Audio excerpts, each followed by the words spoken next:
CM Jagan ను అంతా అపరిచితుడని ఎందుకు అంటారో మరోసారి రుజువు చేశారు. చెప్పిన మాటను సరిగ్గా 2 రోజులకే మర్చిపోతారు సీఎం జగన్. ఈ మాట నిజమే అనేలా ఆయన వ్యాఖ్యలున్నాయి. నామినేషన్ సందర్భంగా పులివెందుల్లో నిర్వహించిన సభలో పాల్గొన్న జగన్ తాను ప్రవేశపెట్టిన పథకాలను ఎవరూ తీసేయలేరన్నారు. ఈ మాట అన్న సరిగ్గా 4 రోజుల తర్వాత తాడిపత్రిలో జరిగిన సభలో జగన్ మాట మార్చేశారు. టీడీపీకి ఓటు వేస్తే పథకాలన్నీ ముగింపు అంటూ కొత్త పాట పాడుతున్నారు. ఆ తర్వాత జరిగిన సభల్లో కూడా ఇదే మాట పదే పదే చెబుతున్నారు. 2 రోజుల్లోనే మాట ఎలా మారుస్తావు స్వామి అంటూ ఇప్పుడు సోషల్ మీడియాలో తెగ ట్రోల్ చేస్తున్నారు.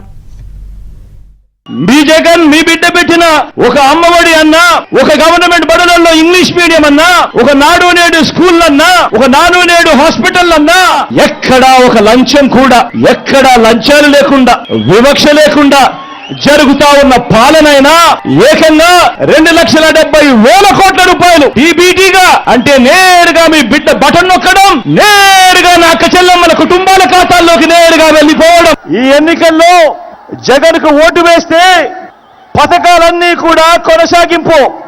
ఈ ఎన్నికల్లో పొరపాటున చంద్రబాబుకు ఓటు వేస్తే పథకాలన్నీ ముగింపు, మళ్ళీ మోసపోవటమే. ఈ ఎన్నికల్లో జగన్ కు ఓటు వేస్తే పథకాలన్నీ కొనసాగింపు. అదే పొరపాటున చంద్రబాబుకు ఓటు వేస్తే పథకాలన్నీ ముగింపు, మళ్ళీ మోసపో